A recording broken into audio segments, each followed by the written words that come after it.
বিশ্ববরেণ্য চিত্রশিল্পী এস সুলতানের ১০৩তম জন্মবার্ষিকী উপলক্ষে তার জন্মভূমি নড়াইলে অনুষ্ঠিত হচ্ছে নানা আয়োজন।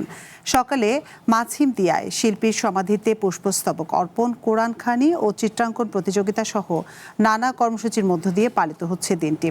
আয়োজনে অংশ নেন জেলা প্রশাসক সহ বিভিন্ন সামাজিক, সাংস্কৃতিক ও রাজনৈতিক সংগঠনের প্রতিনিধিরা।